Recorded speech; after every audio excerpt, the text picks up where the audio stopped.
জীবন যেখানে যেমন। আসসালামু আলাইকুম, কেমন আছেন সবাই? আমার হাতে যে বইটি দেখতে পাচ্ছেন এটি আরিফ আজাদের লেখা জীবন যেখানে যেমন। মূলত এই বইটি হচ্ছে আরিফ আজাদের আরেকটি বই লেখা যেটা ছিল বেলা ফুরাবার আগে, সেই বইটির সেকেন্ড সিরিজ। তো কি থাকছে এই বই, চলুন জেনে নেওয়া যাক। তো এই বইতেই আমরা প্রায় 13 থেকে 14টি ছোট ছোট খণ্ড আকারের কিছু উপলব্ধি, কিছু গল্পের ব্যাখ্যা সহ আমরা এখানে উপস্থাপন দেখতে পেয়েছি, যার মধ্যে আমার ব্যক্তিগতভাবে আমি কিছুদিন হলে স্টার্ট করেছি বইটা পড়া। তো এর মধ্যে এক বৃষ্টি ভেজা সন্ধ্যা, যেটা সেখান থেকে আমি কয়েকটা লাইন আপনাদেরকে শোনাই।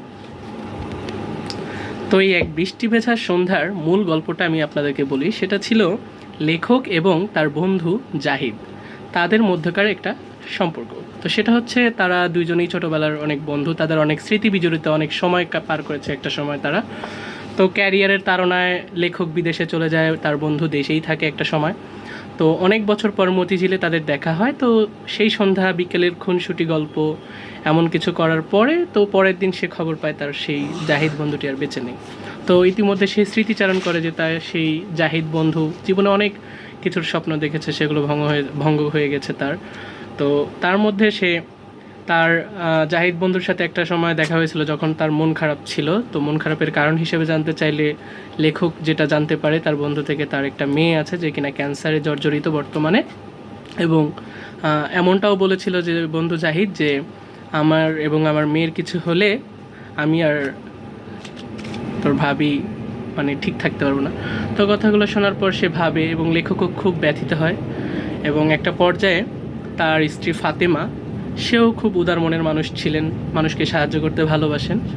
তো বন্ধু জাহিদের স্ত্রীর চিকিৎসা থেমে যায় সে মারা যাওয়ার পরে। তো চিকিৎসা থেমে যাওয়ার পরে তার স্ত্রী, মানে লেখকের স্ত্রী, তার স্ত্রী ফাতেমার লেখক তার স্ত্রী ফাতেমার কাছে শেয়ার করে যে আমরা ওর মেয়ের চিকিৎসাটা চালিয়ে যাই আমাদের সঞ্চয়ের টাকা দিয়ে। কিন্তু প্রত্যুত্তরে তার স্ত্রী মানা করে। এবং মানা করার শব্দটা শুনে লেখক খানিকটা চমকে যায়, কারণ তার স্ত্রী ছিল খুবই একজন বিনয়ী মানুষ এবং মানুষকে সাহায্য করতে ভালোবাসতেন। কেন তিনি মানা করলেন তা কিছুতেই লেখক বুঝে উঠতে পারে না, কিন্তু বোঝার চেষ্টা করে কেন। এবং সে এক প্রকার একটু গম্ভীর হয়ে যায় তার স্ত্রীর প্রতি। এবং তার স্ত্রী তাকে বিষয়টা বোঝায় এভাবে যে দেখেন, আজকে জাহিদ ভাইয়ের মারা গেছে জাহিদ ভাইয়ের স্ত্রী এবং কন্যা সন্তান, সে জায়গায় যদি আমি থাকতাম বা আপনার মেয়ে থাকতো, তাহলে কি আপনি তাদেরকে শুধু সাহায্যই করতেন?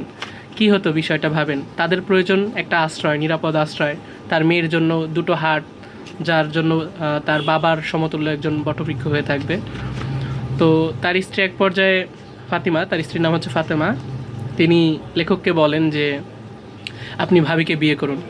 এই কথা শোনার পরে লেখকের চক্ষু চড়ক গাছ, এবং লেখক এই দাবি বিপক্ষে কোনো যুক্তি তুলে ধরতে পারে না। তার স্ত্রী ফাতেমা এত সুন্দরভাবে প্রেক্ষাপটটা তাকে বুঝিয়েছে, কিন্তু দুজনেরই মনে একটা কষ্ট চাপা, দুজনেই প্রচুর কান্না করে। কিন্তু একজন দায়িত্ববান হিসেবে পরবর্তীতে তাদের বিয়ে হয়। তো যাই হোক, এটা আপনি পড়লে বিস্তারিত বুঝতে পারবেন, আমি হয়তো ঠিকভাবে আপনাকে এক্সপ্লেইন করতে পারি নাই। তবে খুবই চমৎকার এই কাহিনীটা।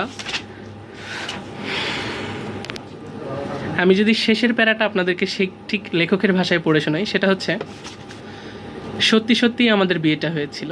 যেদিন আমার দ্বিতীয় বিয়ে হচ্ছে সেদিন বাইরে তুমুল ঝড় বৃষ্টি, আকাশে মুহুর্মুহু মেঘের গর্জন, ভারী বর্ষণে প্রকৃতি তখন একেবারে দিশেহারা। এমন ঝড়ো হাওয়ার রাতে, এমন বিপন্ন বিপর্যস্ত সময়ে আমার বুকের মধ্যেও একটা ঝড়ের তাণ্ডবলীলা চলছিল। সেই রাতে আমাকে জড়িয়ে ধরে হাউমাউ করে কান্না করেছিল ফাতিমা। বাইরের ভারী বৃষ্টি সবটুকু যেন ফাতিমার চোখ এসে ভর করেছিল জলে।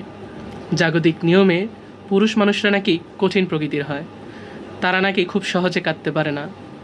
জগতের নিয়মকে ভুল প্রমাণিত করে সেদিন ফাতেমাকে জড়িয়ে ধরে আমিও খুব কেঁদেছিলাম। তো এই ছিল। তো এটা বেসিক্যালি যদি আপনি নীলক্ষেত থেকে নিতে চান তো আই থিঙ্ক এটা 150 টাকার ভিতরে আপনি পাবেন। আর যদি আপনি এটার আসলে মূল্য অনুযায়ী কিনতে চান তো এটার মূল্য সম্ভবত,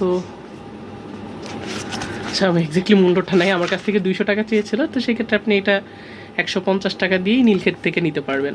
আর যদি বইমেলা থেকে সংগ্রহ করতে চান হয়তো একটু বেশি লাগতে পারে। তো দ্যাটস ইট, ভালো থাকবেন সবাই।